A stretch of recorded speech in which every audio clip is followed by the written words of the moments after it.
সবাইকে প্রণাম, নমস্কার। সাপ্তাহিক কথামৃত পাঠের আয়োজনে সবাইকে স্বাগত জানাচ্ছি।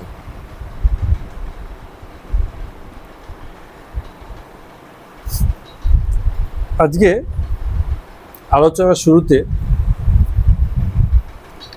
একটু বাজার নিয়ে আলোচনা। বাজার, মার্কেট সবসময় ঠিকঠাক মূল্যই দেয় যে কোনো জিনিসের। সাময়িকভাবে মনে হতে পারে অতিমূল্য অথবা কম মূল্য দেয়া হয়েছে, যদি তেমন হয়ও এই বাজারই সেটাকে ঠিক করে নেয়। কিরকম ভাবে? যেমন কেউ হয়তো কোনো কৃষক ভালো ফসল ফলিয়েছে, খুব সুন্দর কচি শশা সে জমিতে ফলিয়েছে, তো বাজারে গেছে, তেমন দাম হয়নি, তেমন দাম পাওয়া যায়নি। কেন? কারণ এরকম সবারই ফলেছে আর সবাই সেখানে নিয়ে গেছে বাজারে।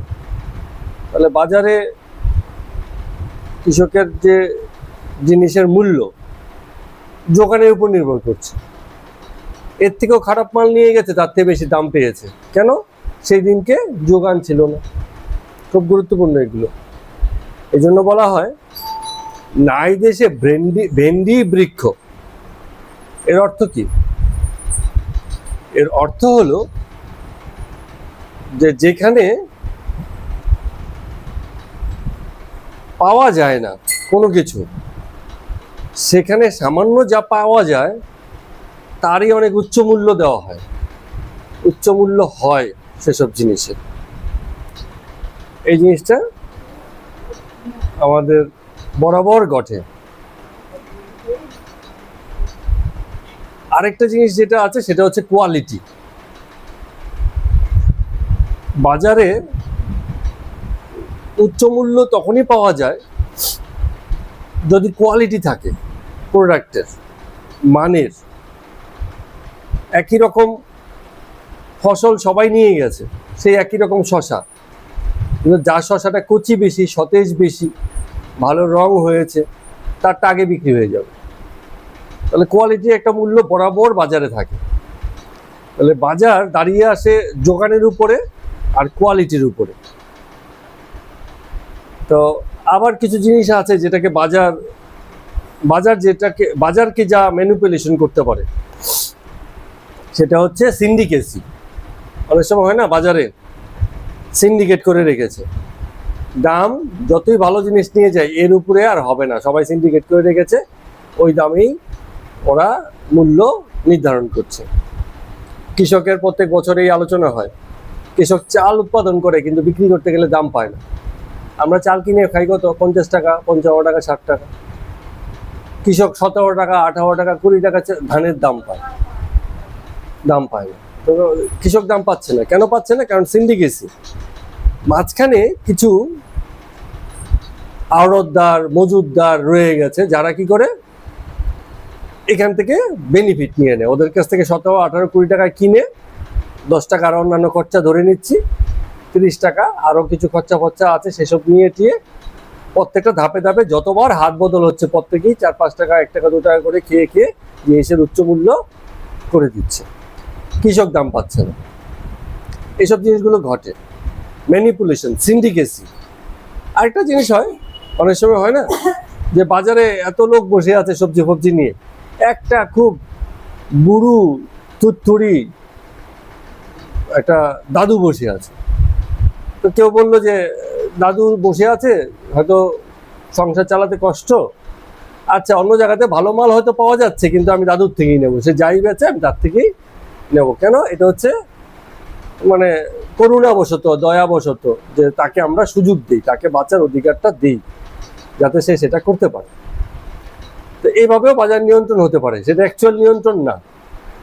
একদিন করবে, বাড়ি গেলে যদি দেখে সেই প্রোডাক্টের মানে নেই, ভ্যালু নেই, বাড়ির লোক বলবে না তুমি কোথা থেকে কি জিনিস কিনে নিয়ে আসো, জিনিস তো ভালো নয়, তখন ইচ্ছে থাকলেও আর দয়া দেখাতে পারবে না। তো অনেক বিষয়ের উপর নির্ভর করে বাজার, কিন্তু যেমনই হোক না কেন, কখনো মূল্য বেশি দিতে পারে, কখনো মূল্য কম দিতে পারে। কিন্তু কম বেশি অ্যাভারেজ ঠিকঠাক মূল্যই মানে প্রোডাক্টকে তার বাজার দিয়ে থাকে। চাকরির বাজারেও তাই। কেউ একজন একই সঙ্গে পড়াশোনা করেছে অন্য একজনের সঙ্গে, কিন্তু কারো খুব ভালো চাকরি হয়ে গেল, কারো আবার ভালো চাকরি হচ্ছে না। কোথায় ফারাক হচ্ছে? কোথাও না কোথাও কোয়ালিটিতে ফারাক হয়েছে, দুজনে বুঝতে পারছে না। হয়তো কারোর রেজাল্ট আরেকজনের থেকেও ভালো, তারপরেও সে ভালো চাকরি পাচ্ছে না, তার থেকেও খারাপ রেজাল্ট ভালো চাকরি হয়ে গেছে। এটার কারণ হচ্ছে কোয়ালিটি। শুধু রেজাল্ট দিয়ে তো হবে না, তার কোয়ালিটি হয়। ভালো প্যাকেটিং দিয়ে তো আর হবে না, খাবার দিয়েও তো স্বাদ থাকতে হবে। খুব ভালো প্যাকেটে সুন্দর ভারে করে তোমাকে দই দিয়েছে, কিন্তু খেতে ভালো নয়, তুমি খাবে? একদিন খাবে, আরেকদিন খাবে না। তাহলে কোয়ালিটির একটা বরাবর দাম আছে। ধর্মের বাজারেও তাই। ধর্মের বাজার আরো মারাত্মক। উপরি উপরি দাম পাওয়া যায়, কিছু কিছু ভণ্ড লোক সাধু হয়ে যায়, তারা উপরি উপরি দাম পায়, কিন্তু প্রকৃত দাম তারাই পায় যারা ভীষণ রকম সৎ এবং সত্য দ্রষ্টা হয়েছে। রামকৃষ্ণ দেব ঠাকুর জগৎ তাকে উচ্চ মূল্য দেয়, আজকের দিনেও দেয়। কেন? কারণ ভীষণই সৎ এবং বস্তুনিষ্ঠ ব্যক্তির নিজস্ব অভিজ্ঞতাকে সেখানে কাজে লাগিয়েছে, যেটা মানে ভণ্ডদের ক্ষেত্রে হবে না। হ্যাঁ, সাময়িকভাবে ভালো কথা বলতে পারে, কিন্তু সত্যি সত্যি ভালো কথা তাদের আসবে না। সাহিত্যের বাজারেও তাই। বিভিন্ন লেখকের সাময়িক চাহিদা থাকতে পারে, কিন্তু বিশ্ব সাহিত্য তাকে মূল্যায়িত নাও করতে পারে।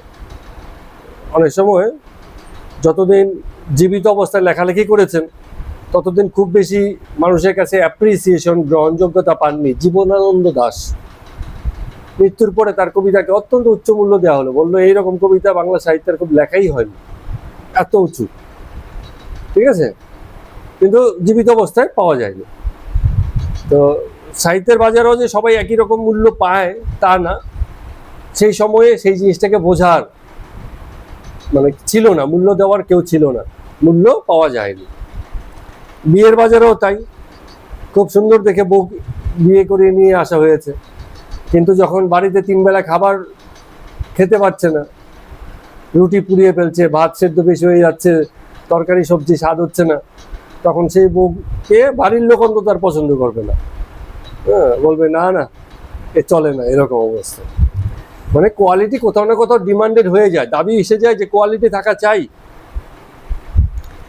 কথাটা এই কারণে বলা যে আমরা অনেক সময় আবেগিক হয়ে যাই, আমরা ভাবি যে আমরা এর থেকেও বেশি ডিজার্ভ করি, কিন্তু যা পাওয়া যায় তাই ঠিকঠাক মূল্য, এর বেশি আর পাওয়ার কথা নয়।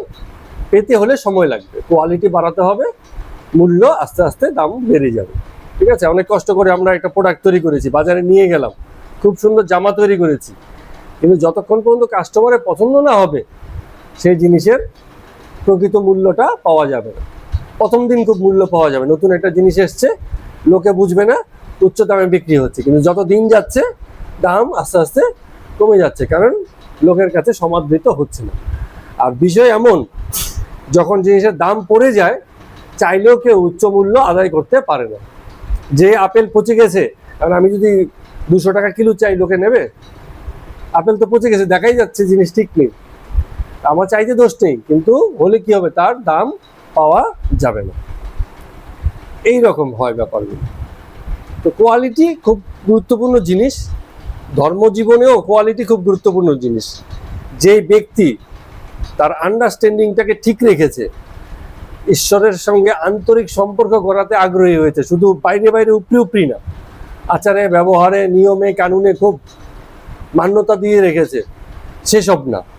যে আন্তরিক হয়নি ঈশ্বর সাধনাতে, ধর্মজীবনে, সে কখনো শান্তি পায় না। উপরি উপরি লোকের প্রশংসা পেতে পারে, কিন্তু শান্তি কখনো সে পায় না, নিজেও শান্তি পায় না, অন্যদেরকে শান্তি দিতে পারে না।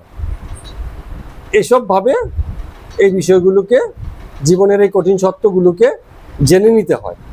আসার কথা হচ্ছে এই, যিনি সত্যদ্রষ্টা তিনি এই মোহগ্রস্ততায় মাতেন না। সবসময় জগতে তার সঙ্গে যা কিছু ঘটে তাকে খুব সহজেই স্বীকার করে নিতে রাজি, সে স্বীকার করতে রাজি, হ্যাঁ এইটুকুনি আমার প্রাপ্য ছিল, এই যা জগৎ এর থেকে বেশি আমার পাওয়ার কথা নয়। এই জন্যই সেদিনকে স্বামীজি কথাটা বলছিলেন যে লোকের দুঃখ কষ্ট হচ্ছে, আমরা তাকে দূর করে দিলাম, কিন্তু কদিন দূর করব? জগতের দুঃখ কষ্ট তো লেগেই আছে একের পর এক, কয়দিন দূর করব? তাহলে কারো উপকার এত সহজে করা যায় না, সাময়িক উপকার করা যায়, 2-4 দিন কিছু করা যায়। খেতে পাচ্ছে না, চল ভাই তোকে আজকে আমার বাড়িতে খাইয়ে দিচ্ছি, কালকে কোথায় খাবে? প্রতিবেলায় তো আমার বাড়িতে আমি খাওয়াতে পারবো না। তাহলে উপকার কি হলো? যথার্থ উপকার সেটা হয় যাতে এমন ব্যবস্থা হয়, এমন যোগ্যতা তাকে লাভের সুযোগ করে দেওয়া হয় যাতে সে নিজে এই ব্যবস্থাপনাটা রাখতে পারে, এমন ব্যবস্থার ভিতর দিয়ে যেতে পারে যেন তার খাওয়া পড়াটা সারা জীবনের জন্য নিশ্চিত হয়ে যায়, তবে সেটা উপকার। এইরকম উপকার কজন করতে পারে? এক করতে পারে ডাক্তার, এক করতে পারে শিক্ষক। শিক্ষক তাকে এমনভাবে লেখাপড়া শিখিয়ে মানুষ করে দিয়েছে যে সে কি করেছে, এখন নিজে রোজগার করে খেতে পারে। একজন অসুস্থকে এমনভাবে সুস্থ করে দিয়েছে ডাক্তারবাবু যে সে এখন সুস্থভাবে কর্ম করে খেতে পারছে। তো এইরকম কিছু কিছু পেশা আছে যেসব জায়গাতে মানুষের যথার্থ উপকার করা সম্ভব, ঠিক আছে?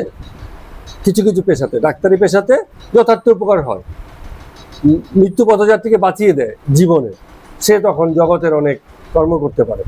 আবার মানে নষ্ট হয়ে যাচ্ছে ছেলেপুলেকে মানুষ করে দিচ্ছে যোগ্য শিক্ষক, তাদের জীবন গড়ে যাচ্ছে। এইরকম পরিবর্তন আনতে হয়। কোনো এক গুরুর অধীনে গিয়ে শিষ্য জীবনের দিশা খুঁজে পেয়েছে, জীবনটা সে তখন সুন্দরভাবে বাঁচতে পারে।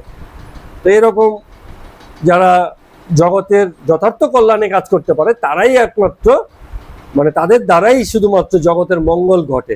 আর আমরা যারা সেবার নামে যা কিছু করি, একবেলা ভালো মন্দ 100 লোককে খাইয়ে দিলাম, কি হবে? কিছুই হবে না। তো ওইতে খুব বেশি জগতের কল্যাণ হয় না, জগতে কল্যাণ করা খুব কঠিন। তো এই প্রারম্ভিক আলোচনা দিয়ে চলুন আমরা কথামৃতে পর্ব সংখ্যা 162 শুরু করছি। কেশবচন্দ্র সেন একদিন তার শিষ্যদেরকে নিয়ে দক্ষিণেশ্বর কালীবাড়িতে ঠাকুর শ্রী রামকৃষ্ণ দেবকে দর্শন করতে গিয়েছিলেন। তো কেশবের সঙ্গে নিরাকার সম্বন্ধে অনেক কথা হইত।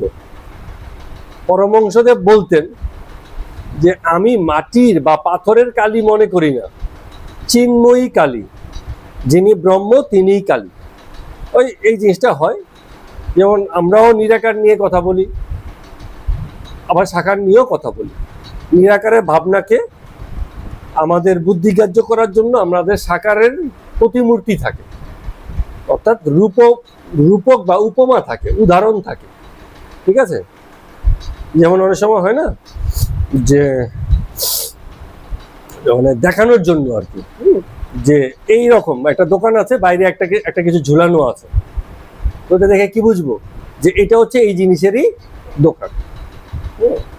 মাংসের দোকানে কি করে একটা পা ঝুলিয়ে রাখে, তাই না? খাসির মাংসের দোকানে একটা পা ঝুলিয়ে রাখে, হ্যাঁ এ বুঝে যায় লোকে দূর থেকে এটা হচ্ছে সেই দোকান। জামা কাপড়ের দোকানে বাইরে একটা কিছু জামা কাপড় ঝুলিয়ে রাখে, এরকম কিছু একটা থাকে সামনে, যাতে করে লোকে বুঝতে পারে এবং লোকে তার গভীরে প্রবেশ করে। তো এমনি ভক্তিপথেও আমাদের সামনে একটা মন্দির থাকলে, একটা কোনো প্রতিমা থাকলে, একটা মূর্তি থাকলে, এই নিরাকারে ভাবনার সঙ্গে ব্যক্তির অ্যাটাচমেন্ট ঘটে যায় মুহূর্তেই, ঠিক আছে? অনেক সময় হয় না, মন্দিরে গিয়ে রাধাকৃষ্ণের মন্দিরে গেছে, এত সুন্দর প্রতিমা গড়ে রেখেছে, বাহ সবাই খুব খুশি, আরে এত সুন্দর প্রতিমা দেখে খুশি হয়ে গেল লোকে, একটু কানেকশন ঘটে গেল, তার মনটা কোথাও আকর্ষিত হলো ওই ভাবনার জগতে। কিন্তু আমরা তো রাধাকৃষ্ণের প্রতিমা গড়েছি, রাধাকৃষ্ণ তো সেখানে নেই, তার এককালে জগতে ছিলেন, আজকে নেই, কিন্তু তাদের প্রতিরূপ বা প্রতিমাটা আছে, সেইটাকে দেখে আমরা তাদের সঙ্গে নিজের অন্তরাত্মার যোগ তৈরি করার চেষ্টা করি, তাই জন্য একটা কিছু সামনে চাই। তো সেই কারণে নিরাকার আকারের রূপ নিয়েছে, আমাদেরই প্রয়োজনে নিরাকার সাকারের রূপ নিয়েছে। কিন্তু জগৎ কিন্তু নিরাকার না, জগৎ হচ্ছে সাকার। আমাদের এই যে জগৎ হচ্ছে সাকার। কিন্তু যদি আরো প্রিসাইসলি বলি, জগৎ নিরাকার এবং সাকার দুই হয়ে আছে। আমরা উদাহরণ দিয়ে বলেছিলাম জগতে অনেক কিছু আছে যার দৈর্ঘ্য প্রস্থ উচ্চতা অর্থাৎ আকারে তাকে মাপা যায় না, কিন্তু সেটা আছে। যত শক্তির খেলা হয়, শক্তি বলে যেসবের কথা আমরা বলি সেসব কি বস্তু তো নিরাকার, কারণ সেটা বস্তু নয়, শক্তি। উৎস কোনো বস্তু থেকেই হয়। জল বাদ দিয়ে আমরা সেখান থেকে হাইড্রো ইলেকট্রিসিটি উৎপাদন করি, জল ও বিদ্যুৎ উৎপাদন করি। জলটা তো সাকার, কিন্তু তার থেকে যেটা তৈরি হলো ইলেকট্রিসিটি সেটা নিরাকার, সেটাকে দেখা যায় না। তাহলে সাকার থেকে নিরাকারে উদ্ভব হচ্ছে। তো জগতে যত শক্তির উৎস, তার উৎসটা সাকার, কিন্তু শক্তিটা তার ভিতর থেকে যা বেরিয়ে এলো সেটা নিরাকার হতে পারে। যেমন পৃথিবী সবকিছুকে তার নিজের দিকে টানে, এটাকে নাম দিয়েছে অভিকর্ষ শক্তি। হ্যাঁ, গ্রাভিটেশনাল পুল। আচ্ছা, পুল বলা তো নালা, এটা ফোর্স হবে, শক্তি। আচ্ছা, এনার্জি বা শক্তি। তো এই যে সবকিছুকে যে টানে, কে টানে? পৃথিবী। সেটা কিন্তু মানে আকার আছে, কিন্তু এই যে টানটাকে আমরা দেখাতে পারি না। টানটা আছে বলেই আমরা এরকম বসে আছি। টান যদি না থাকে আমরা উড়ে চলে যাব। যেমন মহাকাশে এরকম কোনো টান থাকে না, তখন ওরা শূন্যে ভাসতে থাকে, কেউ টানছে না, ওর মতো ভাসতে আছে, এইরকম ব্যাপার। তো কথা হচ্ছে যে যতই আমরা ঈশ্বরের কথা বলি, নিরাকারের কথা বলি, কিন্তু নিরাকার ইটসেলফ কিছু না। কোনো একটা সাকারেরই কোনো একটা শক্তি বা বুদ্ধিভিত্তিক প্রকাশ হচ্ছে নিরাকার। এছাড়া নিরাকারে কিছু নেই। মানুষের যেমন শরীর সাকার এবং নিরাকার দুই হয়ে আছে, আমরা সাকারও বটে, নিরাকারও বটে। আমাদের শরীরে অনেক কিছু আছে দেখা যায়, কিন্তু আমাদের শরীরে অনেক কিছু আছে যেটা দেখা যায় না। যেমন চোখের জল দেখা যায়, কিন্তু দুঃখ দেখা যায় না। হাসি দেখা যায়, কিন্তু আনন্দ দেখা যায় না। আনন্দকে দেখানো যাবে না, কিন্তু হাসিটা দেখানো যাবে। এই হাসি হচ্ছে আনন্দের প্রকাশ। সেই প্রকাশ দেখে আমরা আনন্দকে টের পাই কিনা। তেমনি ভাবে প্রতিমাকে দেখে সে প্রতিমার অন্তঃস্থিত যে অশরীরী প্রকাশ, মুক্ত ইচ্ছা, আনন্দের বার্তা, সেটার সঙ্গে আমরা নিজেদেরকে জুড়তে পারি। এটাই কানেকশন। কিন্তু ওটা আছে বলে সহজে হয়ে যায়, না থাকলে বোঝানো যাবে না। যেমন আমি বললাম জগতে একটা বুদ্ধি আছে, কিন্তু সেই বুদ্ধিটা কার আমি সেটা বলছি না। মানুষের বুদ্ধি, প্রাণীর বুদ্ধি, না অন্য কোনো ইন্টেলিজেন্সের বুদ্ধি, আমরা সেটা বলছি না। তাহলে এই বুদ্ধিটা কিরকম বুদ্ধি মানুষ ধারণা করতে পারবে না। এই অশরীরীর কোনো ধারণা হয় না, এই বুদ্ধির কোনো ধারণা হয় না, কারণ শুধু শরীর ছাড়া বুদ্ধির কোনো অস্তিত্ব নেই। এই কারণেই ভূতেরও কোনো অস্তিত্ব নেই। কারণ কি? ভূতের তো শরীর নেই। হ্যাঁ, তো শরীর না থাকলে বুদ্ধিও নেই। তো যার বুদ্ধি নেই, শরীর নেই, সে তার আবার অস্তিত্ব কি আছে? শরীর ছাড়া কোনো কিছুর অস্তিত্ব দাঁড়ায় না। শরীর থাকলেই বাকি সবকিছুর অস্তিত্ব। আকার নিরাকার সব শরীর কেন্দ্রিকই হয়, সেখান থেকেই জাত, সেখান থেকেই আসে। তো এই কথাটাই ঠাকুর বলছেন যে এই যে কালী, কেউ বলছে মাটির কালী, কেউ বলছে পাথরের কালী, কিন্তু আসলে তো চিন্ময়ী কালী। চিন্ময় কথাটাকে আমরা ভাঙলে কি হবে? চিত, আর হচ্ছে ময়। ময় হচ্ছে রূপ। হ্যাঁ, চিত মানে চৈতন্য, চৈতন্যের রূপ। চৈতন্য হচ্ছে এই যে নন ভিজুয়াল, দেখা যায় না। জ্ঞান বুদ্ধি দেখা যায় না, কিন্তু সেগুলোকে ব্যবহার করে লোকে কাজ করতে পারে। লোকে বলে তার এই কাজের মাধ্যমে প্রমাণ হলো সে জ্ঞানী, কিন্তু জ্ঞানটাকে দেখতে পায়নি, কাজের মাধ্যমে প্রমাণ হয়েছে যে সে ওইটা করতে পারে। বোঝা গেল ব্যাপারটা? তাহলে ওই যে যেটাকে ব্যবহার করলাম, যেটা উপকরণ, সেটা অদৃশ্য। এমনি করে এই জগতের যে চৈতন্য স্বরূপ একটা বুদ্ধিভিত্তিক স্তর আছে, সেটাকে ব্যক্তি তার নিজস্ব অস্তিত্বের ভিতর দিয়ে বোঝে। আমি মানুষ হয়ে জন্মগ্রহণ করেছি, শরীর আছে, বুদ্ধি আছে, সেটা দিয়েই ওটাকে ধরতে পারা যায়, না হলে কিন্তু ধরতে পারা যাবে না। চেতনাকে চেতনা দিয়েই বোঝা যায়। নির্বোধ কখনো চেতনা বুঝবে না। নির্বোধ হাবা গোবা কালা আছে না, কিছুই বোঝে না, ওকে তুমি কি বোঝাবে? ওর যদি কিছু থাকে বুদ্ধিভিত্তিক স্তরে, তবে ও আরেকটা বুদ্ধিকে ধরতে পারবে। তো আমরা অলরেডি চেতনা হয়ে আছি, যে কারণে এই মহাচেতনাকে আমরা কানেক্ট করতে পারি, বুঝতে পারি বা ধরতে পারি। চৈতন্যের উচ্চতর কথা আমরা বুঝতে পারি, বুদ্ধিভিত্তিক উচ্চতর কথা আমাদের ক্ষুদ্র বুদ্ধি দিয়ে হলে বুঝতে পারি। এই ক্ষুদ্র বুদ্ধিটা না থাকলে এই বুদ্ধিটাকে ধরতে পারতাম না। বুঝা গেছে? তো নিরাকারের অস্তিত্ব এই পর্যায়ে আছে।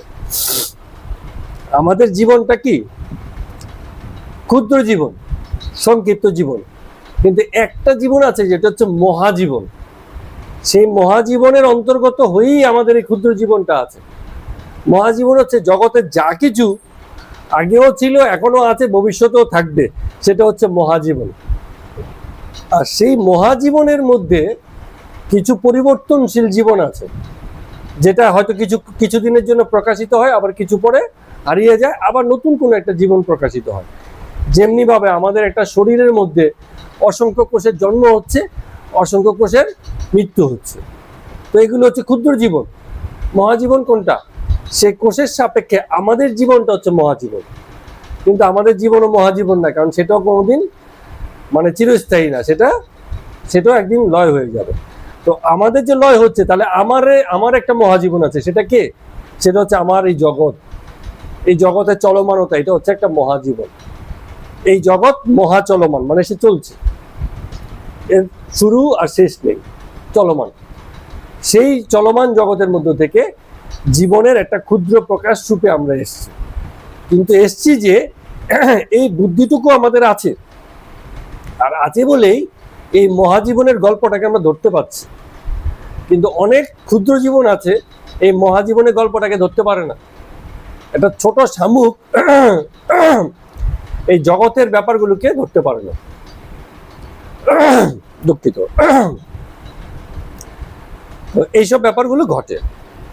তো ঠাকুর এইসব ব্যাপারগুলো জানতেন, এই জন্য বলছেন যে তোমরা যেটাকে মাটির প্রতিমা বলো বা পাথরের কালী বলো, আমি সেটাকে চিন্ময়ী কালী বলি, কারণ এটা আছে বলেই চিন্ময়ী রূপ কালীর অস্তিত্বের সঙ্গে নিজেকে আমরা জুড়তে পারি। যিনি ব্রহ্ম তিনিই কালী, যাকে আমরা ব্রহ্ম বলছি তাকেই কালী বলছি। আবার যিনি নিষ্ক্রিয়, যখন তিনি নিষ্ক্রিয় রূপে থাকেন তখন তাকে বলছে ব্রহ্ম। আর যখন সৃষ্টি স্থিতি প্রলয় করছেন তখন বলছি কালী, প্রকৃতি স্বরূপ। প্রকৃতি স্বরূপ মানে কি হচ্ছে? এই জগতের হিসাবে ক্রিয়া করছেন, জগতের অংশ হয়ে থাকছেন, তখন সেটা হচ্ছে জগতের কালী। আর এই মহাজগতের প্রকৃতির স্তরকে অতিক্রম করে যখন থাকছেন তখন হচ্ছে ব্রহ্ম। আর কালী কালের সঙ্গে রমণ করেন। এটা একটা গল্প দিয়ে আমরা বলেছিলাম একদিন। আমরা বলেছিলাম কালী এই কারণে, কালকে যিনি অধীনস্থ করেছেন। যেমন জন্ম মৃত্যুর খেলা কালবদ্ধ ব্যাপার, আমাদের জীবন হচ্ছে কালবদ্ধ ব্যাপার। সকাল বিকাল দুপুর, কাল তো বলি আজকাল, আগামীকাল, পরশুকাল, অতীতকাল, ভবিষ্যৎকাল, সব তো কালের সঙ্গে জড়িয়ে আছে আমাদের সবকিছু।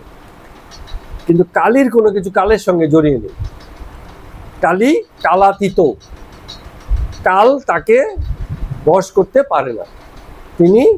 তিনি কালকে বশ করে রেখেছেন। এই জন্য বলছে তিনি কালের সঙ্গে রমণ করেন, খেলা করেন কালের সঙ্গে। তো একটা গল্প দিয়ে আমরা বলেছিলাম না, একবার শিব বসে আছেন, তার সামনেই বসেছিলেন নারদ। হঠাৎ করে একটা শব্দ হয়েছিল, গল্পটা মনে আছে? তখন নারদ জিজ্ঞেস করেছিলেন, ঠাকুর ওটা কিসের শব্দ হলো? তো ঠাকুর বলছেন কংসের জন্ম হলো। একটু পরে আবার একটা শব্দ হয়েছে, তখন নারদ আবার জিজ্ঞেস করছেন, ঠাকুর ঠাকুর এই তো আরেকটা শব্দ হলো, এটা কিসের শব্দ? বলছে ওই দেখো কংসের মৃত্যু হলো। তার মানে কি মহাকালের হিসেবে কংসের জন্ম আর মৃত্যু সঙ্গে সঙ্গেই হয়ে গেছে। আর ক্ষুদ্র কালের হিসাবে আমাদের সাপেক্ষে যখন আমরা দেখি তখন কি হয়, কংস জন্মেছে, তারপরে তার দিদি দেবকী ঘরে যত পুত্র হতো তাদেরকে হত্যা করেছে, অষ্টম পুত্র হিসেবে কৃষ্ণের জন্ম হয়েছিল, সে বেঁচে গেছিল, পরে তাকে মানে সে বিনাশ করে বা ধ্বংস করে। লম্বা গল্প, কিন্তু এই গল্প যখন জগতের হিসাবে হয় অনেক বড় গল্প, কিন্তু যখন মহাকালের হিসাবে হয় তখন এটা মুহূর্তকালের গল্প। এই যে আমরা এখানে বসে আছি, আজ থেকে 100 বছর পরে এখানে কেউ থাকবে? আমাদের আমাদের কেউ 100 বছর পরে থাকবে না, ঠিক আছে? 100 বছরও হয়তো থাকবে না, আবার 100 বছর আগে যারা ছিল তারা আজকে যেমন নেই, 100 বছর পরে যারা থাকবে তারাও আবার হয়তো একটা টাইম লিমিটের পরে কেউ থাকবে না। তাহলে এই যে জীবন এত ছোট, অথচ জীবনকে আমাদের কিন্তু খুব বড় মনে হয়। আমরা যখন অপেক্ষা করি বলতে থাকি সময় আর কাটছে না, সময় আর কাটছে না, কারণ সময় আমাদেরকে কাছে দীর্ঘ মনে হয়, কিন্তু আমাদের সাপেক্ষে সেগুলো দীর্ঘ, কিন্তু বস্তুতপক্ষে জীবন খুবই খুবই ছোট, মহাকালের সাপেক্ষে কিছুই না। অনন্ত জন্ম অনন্ত মৃত্যুর ভিতর দিয়ে ক্ষণিকের এই আসা যাওয়া, এই রকম। তো ঠাকুর সেসব কথা জেনেছেন, এই জন্য এগুলো কেশবকে বলছেন। তো আবার বলছেন কেশবকে কিরকম এই ব্যাপারটা জানো, যেন সচ্চিদানন্দ সমুদ্র, কুল কিনারা নাই। সচ্চিদানন্দ মানে কি? সৎ, চিৎ, আনন্দ। ভগবানের স্বরূপ এই তিনই আছে। এই তিনের আন্ডারস্ট্যান্ডিং করতে হয়, তাহলে ঈশ্বরকে জানা যায়, বোঝা যায়। সৎ মানে হচ্ছে যেটা চিরস্থায়ী, পরিবর্তন হয় না, আজ আছে কাল নেই এরকম না, সবসময় আছে, এরকম বিষয় সৎ। চিৎ মানে চেতনা, চৈতন্য। এই জগতের যে চৈতন্যের খেলাটা আছে, চেতনা দিয়েই সেই চেতনাকে স্পর্শ করতে হয়। তো সেই চৈতন্য, এবং এই চৈতন্যের একটা আনন্দগত দিক আছে। আনন্দ, আনন্দ মানে কি? যে এটা এমন একটা জিনিস যেটা সবসময় আনন্দময়, এতে কোনো দুঃখ নেই। জগতের জিনিস আনন্দ আছে, দুঃখ আছে। বাচ্চাকে একটা খেলনা কিনে দেবে, আনন্দ, বাড়ি না ফিরতে ফিরতেই সেই খেলনাকে রাস্তায় ফেলে দিয়ে এসছে, কতক্ষণে আনন্দ? মুহূর্তের আনন্দ, ঠিক আছে? নেই আনন্দ। মিষ্টির দোকানে গিয়ে খুব ভালো কেসি দাসের মিষ্টি, রসগোল্লা মুখে পুরে দিয়েছে, আহা কি আনন্দ, কি সুন্দর টেস্ট। দোকান থেকে বেরোতে না বেরোতে আনন্দ শেষ। বাড়ি থেকে বুঝাতে পারবো সেই আনন্দ কিরম ছিল? বোঝানো যাবে না, নিজের কাছেই থাকে না। খাওয়া শেষ তো একটু পরেই আনন্দ শেষ। মুখে খাবার থাকলেও সেই আনন্দ শেষ হয়ে যায়। আমাদের মুখে যে কোনো এক রকমের খাবারের টেস্ট 1 সেকেন্ডেরও খুব কম সময় থাকে। মুখে যখন খাবারটা দেবো তখন আনন্দ পাওয়া যাবে, 1 সেকেন্ডেরও কম সময়। একটু পরে সেই খাবারটা মুখে থাকবে, কিন্তু সেই আনন্দটা থাকবে না, সেই টেস্ট বা স্বাদের অনুভব থাকবে না। প্রথমে মুখে দিলেই আনন্দ, রসগোল্লা, একটু পরে রসগোল্লা মুখে থাকলেও সেই প্রথমবারের টেস্টটা আর পাওয়া যাবে না। এত ক্ষণস্থায়ী আমাদের স্বাদের অনুভূতিও, এত ক্ষণস্থায়ী। তো যখন এত ক্ষণস্থায়ী জীবন, তখন 3টে জিনিসের কথা বললো ঈশ্বরের স্বরূপ বুঝাতে গিয়ে, যে সৎ হবে, চিৎ হবে, আর আনন্দ হবে। এই 3টে জিনিস যদি থাকে তাহলে সেখানে ঈশ্বরের উপলব্ধি ঘটে। কিন্তু এই যেন মানে সমুদ্রের মতো, এর কোনো কুল কিনারা নাই। কেউ বলতে পারবে না আমি আনন্দের পুরোটা পেয়েছি। এ পুরো আর কখনো হয় না। আমরা এত সীমিত, এর সামান্য ছিটে ফোটাই পেতে পারি, আভাস মাত্র পাওয়া যায়। ঈশ্বরের অস্তিত্বের আভাস মাত্র পাওয়া যায়, কখনোই তাকে পূর্ণরূপে পাওয়া যায় না। তো ঠাকুর কি বলছেন? বলছেন যখন ভক্তি থাকে অন্তরে, তখন কি হয়? সমুদ্রের জল যেমন মাঝে মাঝে বরফ হয়ে যায় ঠান্ডায়, তো এরকম ভক্তির হিমে এই নিরাকার যে ঈশ্বর তত্ত্ব আছে তাও মাঝে মাঝে সাকার হয়ে যায়। কেন? ভক্তির হিম, আমাদের মধ্যে সেই ভক্তি ভাব আসছে, আমরা তাকে দেখতে চাই বলেই ওই জিনিসটা সাকার বা আমাদের বুদ্ধিগ্রাহ্য বা দৃশ্যগ্রাহ্য রূপে চলে আসে।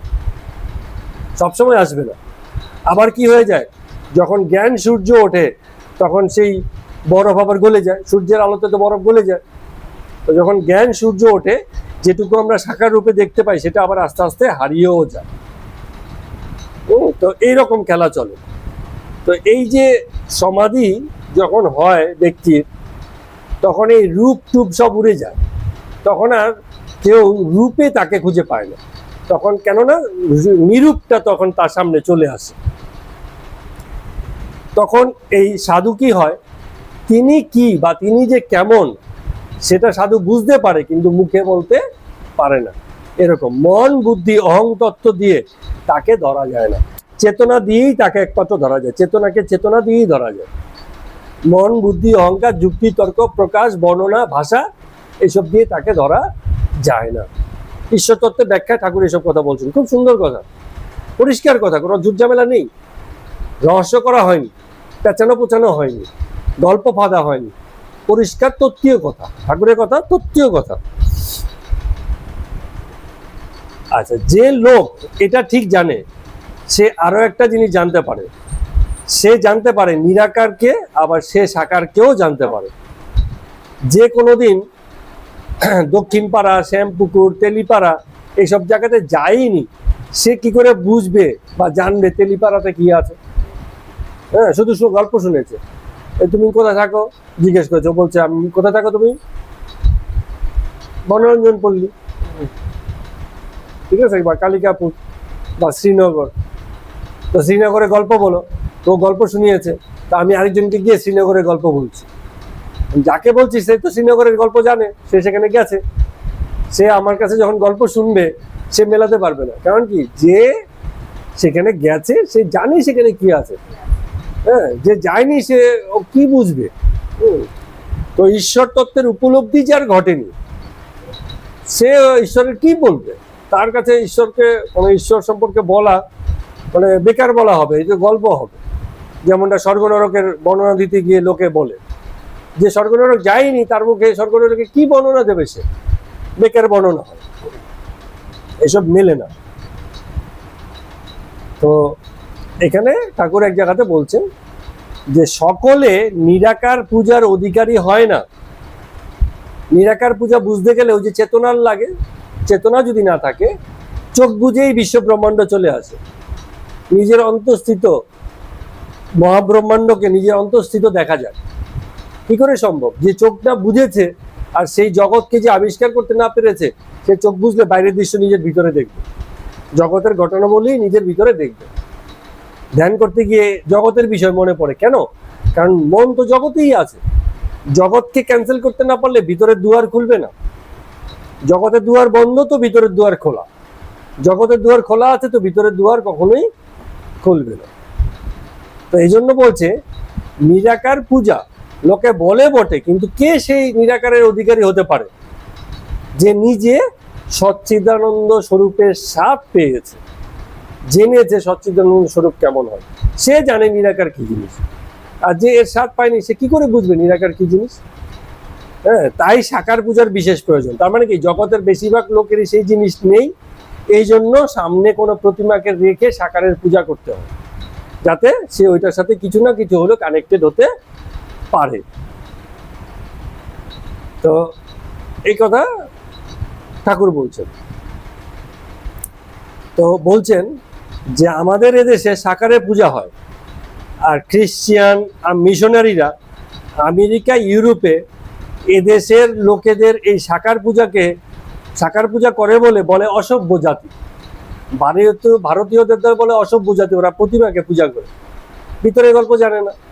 আর তুমি যে নিরাকারে পূজা করছো, নিরাকারের কোনো কনসেপ্ট তোমার নেই, তাহলে তুমি কি করে নিরাকারে পূজা করছো? বলছো আমি নিরাকারকে মানি, নিরাকার কি জিনিস বুঝাও আমাকে, কনসেপ্ট তো থাকতে হবে। কিন্তু সনাতন দর্শনে নিরাকারের কনসেপ্ট ভরপুর, এ নিয়ে প্রচুর আলোচনা, প্রচুর বোঝাবুঝি, উপলব্ধি, অনুভবের ক্ষেত্র বা দুয়ার খুলেছে। যে কারণে ধ্যান কোথায়, এই ভারতে ধ্যানের প্রচলন হয়েছে। কারণ কি, চোখের বাইরের দরজা বন্ধ করো তো ভিতরের দরজা খুলবে, বাইরের দরজা খোলা থাকলে ভিতরের দরজা খুলবে না। তো খ্রিস্টান, মুসলিম যারা আছে তাদের সব তো বাইরের দরজা নিয়ে কথা, ভিতরের দরজা তো বাইরের দরজা বন্ধই করতে রাজি নয়, তাহলে ভিতরের দরজা খুলবে কি করে? তাদের খোলে না। এবারে স্বামী বিবেকানন্দ এই সাকার পূজার অর্থ আমেরিকাতে গিয়ে প্রথমে বুঝালেন। ভারতবর্ষে পুতুল পূজা হয় না, সেই কথাটা তিনি বললেন। ঠিক আছে?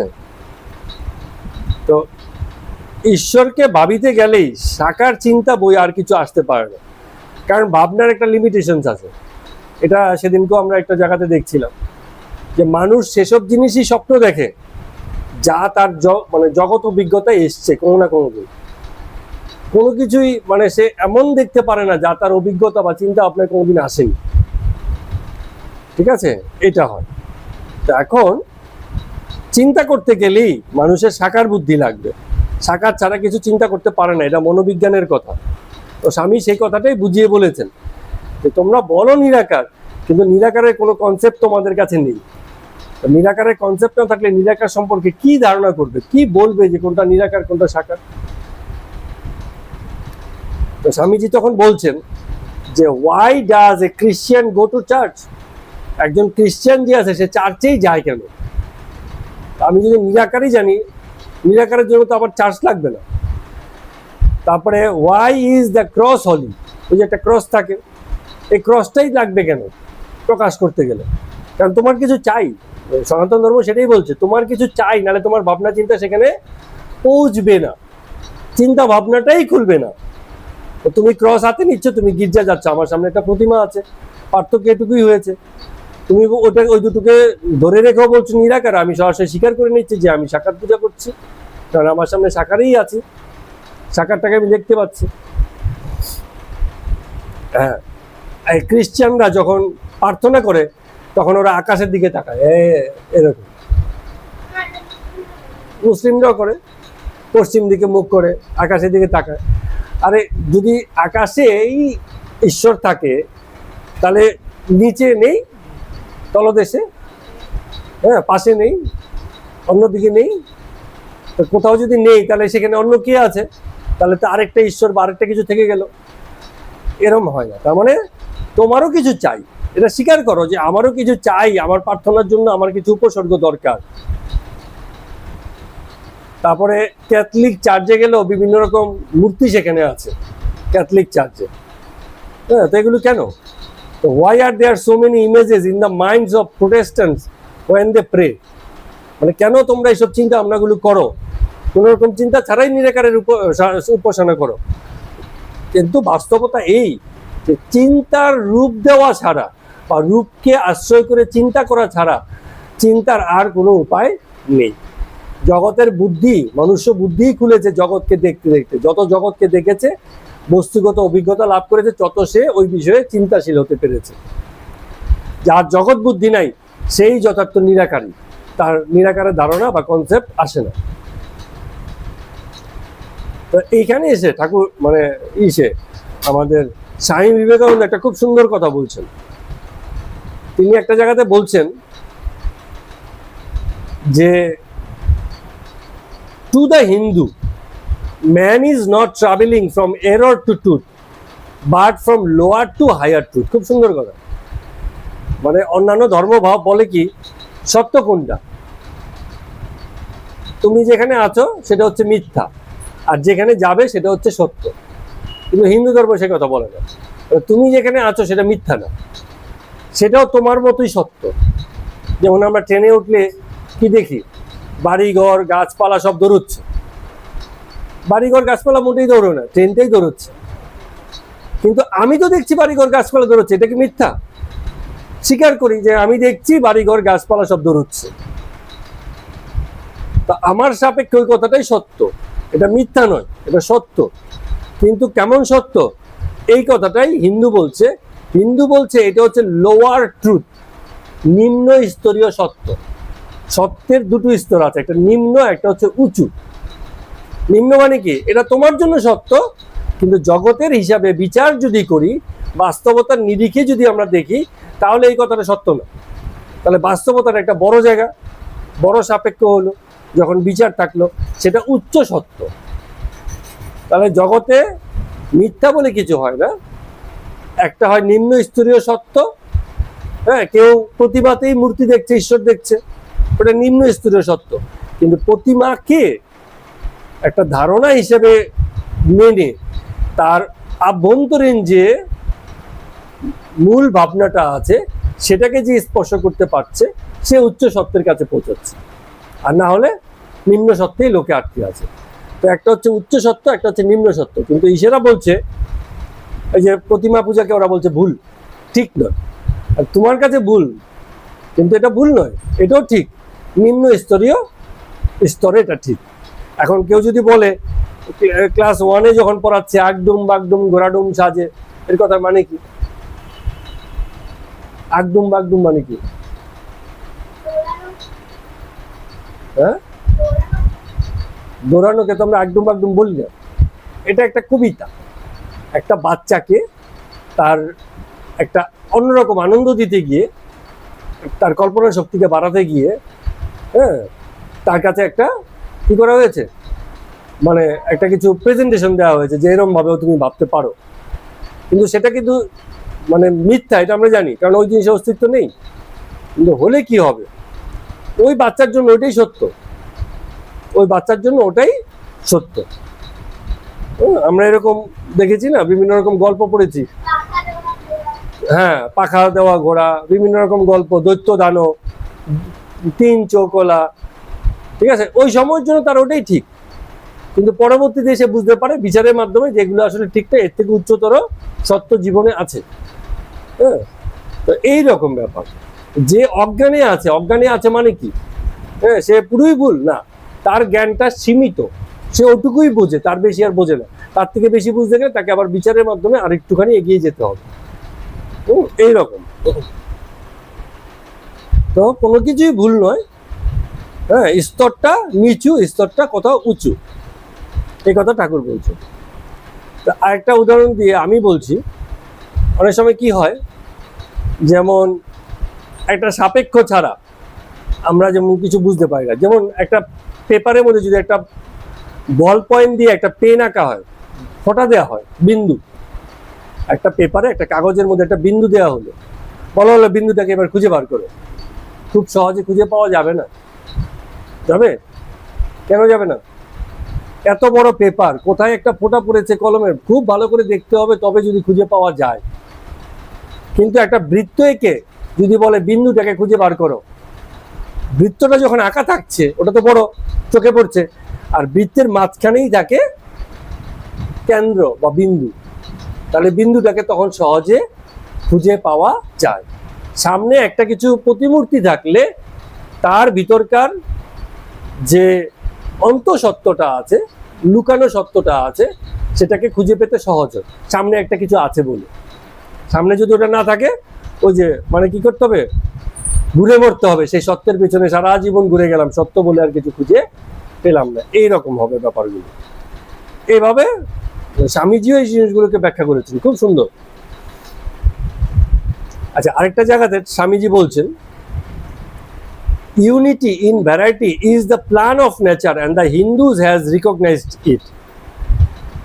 মানে জগতে এই যে একতা, একতা মানে হচ্ছে জগৎ যে সেই একের উপরেই দাঁড়িয়ে আছে, এইটা হচ্ছে জগতের প্রকৃতির সবচেয়ে মানে বস্তুনিষ্ঠ প্রকাশ, যেটা হিন্দুরা রিকগনাইজ করেছে। যে কোনো ধর্মে গেলে কেবল ভাগের কথা বলবে, এই আলাদা, এই উঁচু, এই নিচু, এই সেই। সনাতন ধর্ম বলছে সব এক, সব মুছে ফেলো, কোনো ভেদ নেই, দেয়ার ইজ নো আদার্স। তুমি বলছো আমি আছি, তুমি আছো, আমি তুমি বলে কিছুই নেই, সবটাই এক। যেমন শরীরের এক কোষ যদি আরেক কোষকে বলে এই তুই আলাদা আমি আলাদা, শরীরের সাপেক্ষে চিন্তা করলে কি হবে, কোনো আলাদা নেই, সবই তো শরীর। আমার নখও শরীর, আমার চুলও আমার শরীর, কিন্তু ও বলবে না না, দুটো তো আলাদা, নখ আলাদা, চুল আলাদা। কিন্তু আমার শরীরের সাপেক্ষে সবই শরীর, আমার নখও আমার শরীর, আমার ওই চুলও শরীর, আমার ডান হাতও হাত, বা হাতও হাত। ও কিন্তু লোকে কি বলবে, এ হে বা হাত নোংরা, ডান হাত ভালো, কিন্তু কনসেপ্ট, সবই শরীর, এই কথাটা বলছে। তো স্বামীজি এখানে বলছেন, অন্যান্য ধর্মগুলো কিছু গোঁড়ামিকে আশ্রয় করে থাকে এবং তারা সমাজে সেসব গোঁড়ামিকে পালন করতে বাধ্য করে। ও অন্যান্য ধর্ম বলে আমি তোমাকে একটা নিয়ম দিলাম, এই নিয়মটা সবার জন্য সত্য। তো স্বামীজি সেখানে প্রশ্ন করছেন, how can be a coat be fitted for everyone. একটা কোট বানিয়েছে কেউ একজন, বলছে এই কোটটা সবার জন্য ফিট হবে। এখন এক একজনের শরীর তো এক এক রকম, কেউ মোটা, কেউ সরু, কেউ পাতলা, একটা কোট কি সবার হয়? হবে না। জগতের কোনো জিনিসই, একই জিনিসই সবার জন্য ঠিক নয়। কেউ মানে চাউমিন খেতে পছন্দ করবে, কেউ খেতে পছন্দ করবে ধোসা। তোকে যতই ভালো চাউমিন করে দাও, যে ধোসা পছন্দ করে সে কিন্তু চাউমিন অত ভালো লাগবে না। তো জগতে এই ভ্যারাইটিটা আছে, এই ভ্যারাইটিটাকে স্বীকার করতে হয়। ধর্মগুলো কি করেছে, তারা যে কোনো একটা নিয়ম তৈরি করে বলছে এই নিয়মই সবার জন্য প্রযোজ্য, কোনো ভ্যারাইটি থাকা চলবে না। সনাতন এই জায়গাটাকে পুরো ভাঙিয়ে দিয়েছে, বলছে না, জগৎ এভাবে দাঁড়ায় না, জগৎ বৈচিত্র্যেই দাঁড়িয়ে আছে। এর ইউনিটিটাকে তোমাদের বুঝতে হবে, একতাকে বুঝতে হবে, একত্বকে বুঝতে হবে। তো এখানে সর্বশেষ একটা সুন্দর কথা বলছি, the Hindus have discovered that the absolute can be realised, thought of or stated only through the relative. এই দামি কথা একদম।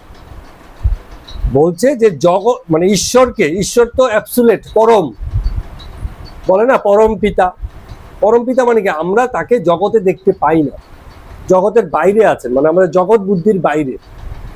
তো জগৎ বুদ্ধির বাইরে যে জিনিস আছে সেটাকে আমরা বুঝবো কি করে, কোন বুদ্ধি দিয়ে বুঝবো? আমাদের আছেই তো জগৎ বুদ্ধি, জগতেই তো বেঁচে আছি আমরা, জগতের বাইরের কোনো বুদ্ধি আমাদের নেই, আছেই জগৎ বুদ্ধি। তো জগতের বুদ্ধি দিয়েই তোমার বাইরের পরমকে বুঝতে হবে, আমাদের এছাড়া বিকল্প নেই। পরম বুদ্ধি বলে কিছু নেই আমাদের, আমাদের যা আছে জগতের বুদ্ধি, জগৎ থেকেই এসব বুদ্ধি আমরা পেয়েছি, এগুলো দিয়েই সে পরমকে বিচার করতে হবে। পরমকে দিয়ে পরমকে বিচার করা যায় না, কারণ আমাদের কাছে পরম বলে কিছু নাই, আমাদের সবই জগতে বুদ্ধি। এই কারণে বলছে থট অফ অর স্টেটেড, আমাদের ভাবনা চিন্তা বা বর্ণনা দিয়েই সেই পরমকে বুঝতে হয়, ব্যাখ্যা করতে হয়। ভাষাই একমাত্র আশ্রয়, এছাড়া দ্বিতীয় কোনো পথ নেই আমাদের সামনে। আমরা একটা ম্যাজিক দিয়ে ঈশ্বরকে বানাতে পারবো না, কোনো কিছু দিয়েই তাকে বানানো যায় না। সেই অ্যাবসোলিউট বা পরম শুধুমাত্র উপলব্ধির দ্বারা, আমাদের জগতের উপলব্ধির দ্বারাই তাকে বোঝা যায়, এছাড়া বাইরের কোনো বুদ্ধি দিয়ে বোঝার কোনো উপায় আমাদের নেই, সেই যোগ্যতাই আমাদের নেই। তো জগৎ বোধ, জগৎ অভিজ্ঞতা দিয়েই যতটুকু জানা যায় ততটুকুই সে পরম সম্পর্কে জানা যাবে, ঈশ্বর সম্পর্কে সেটুকু জানা যাবে। এর বাইরে আমাদের এত কিছু নেই যা দিয়ে আমরা তাকে বুঝতে পারবো বা জানতে পারবো। বুঝা গেল? তত্ত্বীয় আলোচনা একটু বোরিং লাগতে পারে, কিন্তু খুব দামি দামি কথা, প্রত্যেকটা কথাই খুব দামি কথা। তো যাই হোক, আজকের মতো কথামৃত পাঠ এখানে শেষ করছি।